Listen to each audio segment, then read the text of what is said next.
സന്നദ്ധ സേവന പ്രവർത്തനങ്ങൾ നടത്തുന്ന താരങ്ങളെ ചിലരെക്കുറിച്ച് സംവിധായകനും നടനുമായ ആലപ്പി അഷ്റഫ് പറഞ്ഞ വാക്കുകൾ ശ്രദ്ധ നേടുന്നു.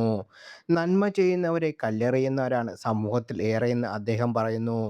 സംവിധായകന്റെ വാക്കുകൾ തുടർന്ന് വായിക്കാം. നൂറുകണക്കിനും ആയിരക്കണക്കിനും ആസ്തിയുള്ളവർ ചെറിയൊരു സഹായം ആർക്കെങ്കിലും ചെയ്താൽ അത് വലിയൊരു വാർത്തയായി കുട്ടിയാഘോഷിക്കപ്പെടാറുണ്ട്. എന്നാൽ ഒന്നുമില്ലായ്മയിൽ നിന്ന് സഹായം ചെയ്യുന്നവരെ ആരും അറിയാറുമില്ല എന്ന് വാർത്തയാകാറുമില്ല. നടിയായ സീമാജി നായർ ചെയ്യുന്ന നിറഞ്ഞ പ്രവൃത്തികളും സാന്ത്വനമേകുന്ന ഒറ്റയാൾ പട്ടാളവും പോരാട്ടം എങ്ങനെ വിസ്മരിക്കാനാകും? ഒരുപാട് പേരുടെ കണ്ണുനീർ ഒപ്പിയിട്ടുള്ളവരാണ് അവർ. സുമനസ്സുള്ള സീമയെപ്പോലെ ഉള്ളവരെ വേദനിപ്പിക്കാതിരിക്കാൻ എങ്കിലും നമുക്ക് കഴിയണം. ക്യാൻസർ പിടിപെട്ട് വേദന അനുഭവിക്കുന്ന ഒരു സെലിബ്രിറ്റിയാണ് രേണുസുതി. അവരുടെ അവസ്ഥ അറിഞ്ഞ് സാന്ത്വനമേകാൻ സീമ ചെന്നിരുന്നു. കണ്ടിട്ട് വന്ന ശേഷം അവരുടെ അവസ്ഥയെക്കുറിച്ച് തുറന്നു പറഞ്ഞ് വലിയ വാർത്തയുമായി. അപ്പോഴേക്കും സീമയുടെ നേരെ പതിവ് പോലെ ചിലർ ചാടി വീണു. അടുത്ത പിരിവിനുള്ള മാർഗവുമെന്നാണ് ചിലർ പരിഹസിച്ച് പറഞ്ഞത്. രേണുവിൻ്റെ പേരിൽ പിരിവ് നടത്താനുള്ള സീമയുടെ തയ്യാറെടുപ്പായിട്ടാണ് ചിലർ ഇതിനെ കണ്ടതും.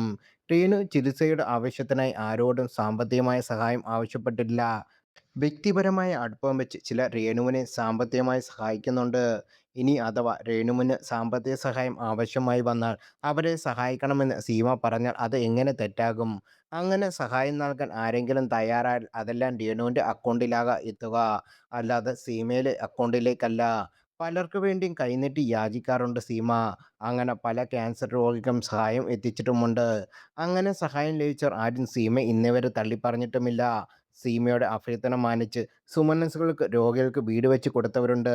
അതുപോലെ തന്നെ മലയാള നടന്മാരിൽ മറ്റുള്ളവരെ സഹായിക്കുന്നതിൽ മുൻപന്തിയിൽ നിൽക്കുന്ന ആളാണ് സുരേഷ് ഗോപി. ഇന്ന് വലിയ നിലയിൽ എത്തിയ പലരുടെയും പ്രതിസന്ധി ഘട്ടങ്ങളിൽ മനസ്സറിഞ്ഞും കൈ അയഞ്ഞും അദ്ദേഹം സഹായിച്ചിട്ടുണ്ട്. പലരെയും താൻ സഹായിച്ചിട്ടുണ്ടെന്നും ഒരിക്കൽ പോലും അവരാരും പുറത്തു പറഞ്ഞിട്ടുമില്ല. താനും പറഞ്ഞിട്ടില്ല. അവരുടെ ഭാഗത്തു നിന്നും പലവിധ വിഷമങ്ങൾ തനിക്ക് നേരിടേണ്ടി വന്നിട്ടുണ്ടെന്നും ഒരു പഴയ അഭിമുഖത്തിൽ അദ്ദേഹം പറഞ്ഞിട്ടുണ്ട്. നന്മ ചെയ്യുന്നതിനും മറ്റുള്ളവരെ സഹായിക്കുന്നതിനും സുരേഷ് ഗോപിക്ക് ഒരു രാഷ്ട്രീയത്തിൻ്റെയും ആവശ്യമുണ്ടായിരുന്നില്ല. രാഷ്ട്രീയത്തിൽ വന്ന ശേഷം നടന് നേട്ടങ്ങളൊന്നും ഉണ്ടായിട്ടുമില്ല. എന്നാൽ അദ്ദേഹത്തിൻ്റെ പേരിന് കോട്ടം സംഭവിക്കുകയും ചെയ്തു. നല്ല മനസ്സിൻ്റെ ഉടമയാണെങ്കിലും നാക്കുപിഴവ് മൂലം അദ്ദേഹത്തിന് ഇമേജ് പലപ്പോഴും കോട്ടം തട്ടി. ഇതുപോലെ തന്നെ നിർധനരുടെ അവസ്ഥ കണ്ട് മനസ്സലിഞ്ഞ് കിടപ്പാടം പോലും സഹായിച്ച വലിയൊരു മനസ്സിന് ഉടമയാണ് സാജു നവോദയ. 15 വർഷത്തോളം വാടക വീട്ടിൽ താമസിച്ച ശേഷമാണ് അദ്ദേഹം സ്വന്തമായി ഒരു വീട് വെച്ചത്. അതേ വീട് പിന്നീട് മറ്റൊരാൾക്ക് അദ്ദേഹം വീട് വെച്ചു കൊടുത്തു. ശേഷം വാടക വീട്ടിലേക്ക് മാറി.